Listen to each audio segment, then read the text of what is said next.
Hello, welcome again. This is talk number 5 from Talks with Shri Ramana Maharshi. Mr. M. Fredman, an engineer, remarked on the subject of grace.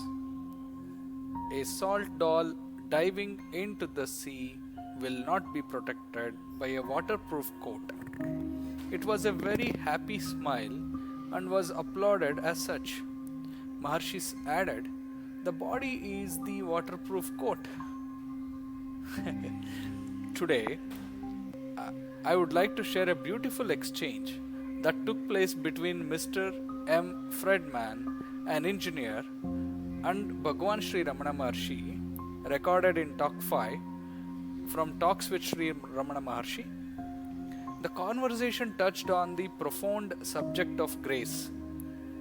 Mr. Fredman offered a striking smile, saying, "A salt doll diving into the sea will not be protected by a waterproof coat." His words were met with great appreciation for the depth of the metaphor. To understand this smile, we must reflect on the nature of the salt doll. As a symbol, the salt doll represents the individual ego, the separate self that believes it exists apart from the infinite ocean of existence. When the salt doll dives into the sea, it is absorbed completely, dissolving into the water and losing its separate identity. This is akin to the spiritual journey where the individual self, through the grace of the divine, merges with the infinite self, losing its separateness in the process. However, Mr. Fredman's statement about the waterproof coat hints at an obstruction. If the salt doll were to wear such a coat, it would not dissolve. In this metaphor, the waterproof coat stands for the limitations we impose on ourselves, our attachments, desires, and identification with the body and mind. These keep us from fully surrendering to the grace and merging with the infinite. In response, Ramana Maharshi added a simple yet powerful clarification. The body is the waterproof coat. With these words, Maharshi illuminated the true nature of the obstacle, the body, or more specifically, our identification with the body, is what keeps us from realizing our unity with the infinite self.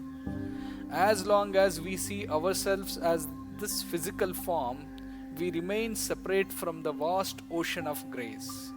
The body is like covering a layer that shields us from the total immersion into the divine ocean. But here lies the deeper insight. Just as the salt doll dissolves once the waterproof coat is removed, so too do we. When we let go of our identification with the body, merge with the ocean of grace. The grace of the divine is ever present, but it requires our complete surrender, a dissolution of the egoic self, for us to realize it fully. The salt doll must dive into the ocean and dissolve, and we too must let go of our attachment to the body and the ego to experience the boundless grace that Maharshi speaks of. It is only in this state of surrender that we realize our true nature, formless, infinite, and one with the divine. In conclusion, both Mr. Fredman's smile and Maharshi's clarification point us towards a timeless spiritual truth. To experience the grace of the divine fully, we must realize the limitations of the body and the ego, allowing ourselves to dissolve into the infinite ocean of consciousness. Om Namo Bhagavate Sri Ramanaya. Namo Ramana.